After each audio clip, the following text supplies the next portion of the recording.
Yay, hi everybody. Welcome to day 9 of Let's Write a Novel Together.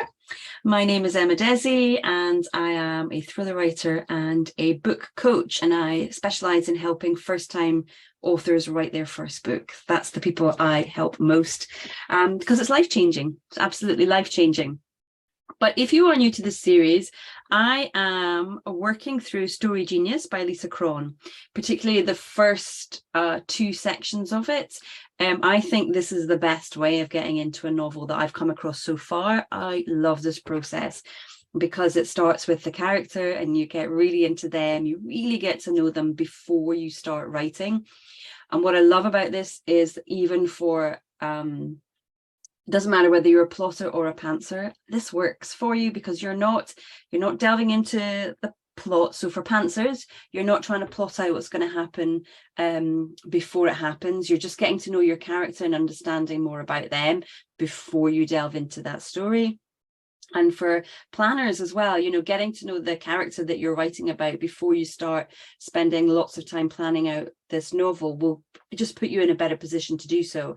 So for me, I just think this works on all levels. It's no matter what your writing style, if you get to know your character first, you're not going to know every single thing about them. You're going to learn more as you write. But this is going to be the best building block for you to start your novel. And what I love about it, particularly for discovery writers or pantsers, because that's me.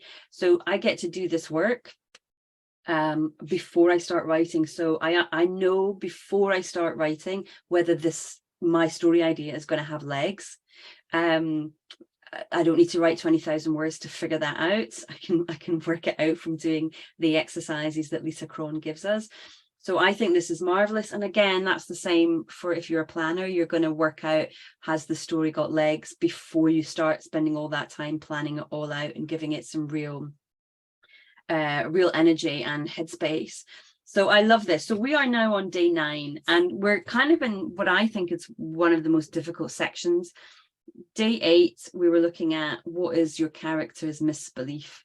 And this is so fundamental to all stories, whether you've got a huge action arc, character arc, or whether even if you've got a flat arc, knowing what your character's flaw, misbelief, wound, imperfection is. And basically we're talking about how your character sees the world, a way in which they see the world that is not serving them. It's not doing them any favors whatsoever. An example that comes to my mind is AJ Finn's The Woman in the Window. She believes that she's just this evil person who doesn't deserve to be out in the real world because of what happened to her and her family, and she believes that the world is better off without her because she is a danger. And so the result of that is that she's an agoraphobic, she's antisocial, she's an alcoholic, she's addicted to prescription drugs, all of these things going on, and it's not serving her. But we later find out at the end of the book why she believes this about herself. And this is what we want to figure out for our character as well.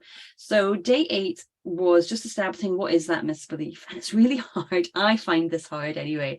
I think this is a hard thing to figure out, but once you do, it really does open up a door into your character's psyche. It's funny, it's like when you have a self-realization, when you kind of figure out why you feel the way you do about something. You knew you felt that way, but you couldn't figure out exactly why. And when you're able to trace it back to that moment, either that you experienced or a moment that somebody said something to you and you internalized it, when you realize where that feeling or emotion has come from, it's very releasing, it's very opening. And then you can either stick with it because you still believe it and it served you well, or you realize you can move on from that and realize, yeah, this wasn't serving me. I don't believe that anymore. I'm moving on. So finding this for your character is really valuable. I'm just going to check my notes. So the misbelief for day 8 was that my character Ashley does not believe she can look after herself. She doesn't think she's capable of looking after herself in a mature adult way. And if she can't do that for herself, then how on earth can she expect to do that for a baby? How can she look after another human being? And having a family is something that is on her mind and on her husband's mind, because, you know, they're at that stage of life where this is something that they're thinking about. So the next element to this is defining what Lisa Cron describes defining. She says, can you envision the moment in your protagonist's life when his misbelief took root, or her misbelief took root? And so this is where we get to kind of think about, well, what was that moment? When was that moment? It's funny, I can give an example from my own life. My last book, which is not out yet, but the one that I've just finished writing, Follow Me, the character in that just didn't, she felt that she would always get bailed out, that people always bailed her out, particularly her parents. And that was the misbelief that she had about life. Someone will bail me out, someone will bail me out. And I realized that actually came from me. And that is a belief that I've held for most of my life, is, you know, I'll get bailed out, it'll all work out fine. And it was a moment of just kind of clarity that I had when I realized when that moment happened. And it's so small, but I think this is kind of a good example and point that we internalize beliefs from the smallest kind of moments in our life.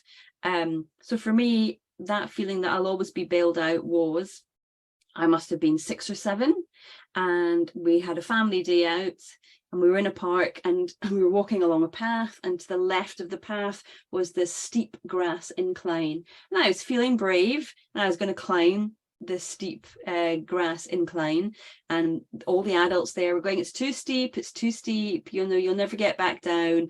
And I was like, no, I will, don't tell me what to do, I'm going to do it, I'm brave. And I climbed up, and I got about halfway up the incline, and then looked down and went, oh my goodness, I'm too high up, this is too steep, I can't get back down, and started to panic. And then my dad climbed up, and he rescued me from this steep grass incline and bailed me out of this difficult situation. And I think I internalized that at that moment, that my father would always bail me out. And so this is my origin moment of my misbelief, because then you get to be an adult and you realize sometimes there's no one there to bail you out. You have to do it yourself. So really small, tiny moment in my life, but it has stuck with me. That memory is stuck with me for a reason. It's because I believe that that's the moment I internalized that my dad or somebody would always bail me out. I'm sure you can think of moments in your own life that are just small, really just tiny.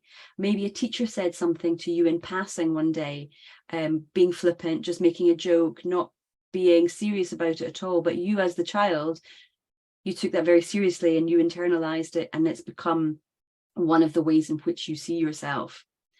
And so this is what we want to try and establish for our character. So you know what that misbelief is. Now you've got to come up with that moment that misbelief took shape and formed. You know, when was it? Could be in early childhood, like mine was, about being bailed out. It could be about, you know, maybe it happened as a teenager, maybe it happened later in life, depending on the age of your character and what it is they're wrangling with. It could have happened at any time.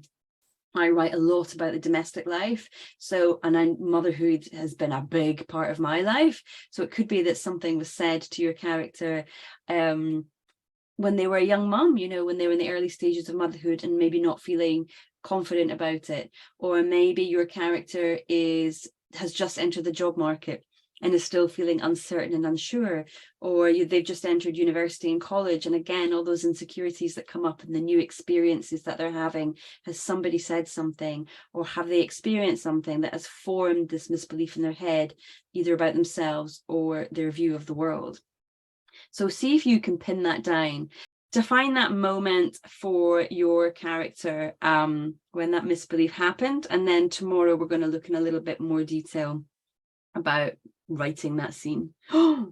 Okay, I'll see you then.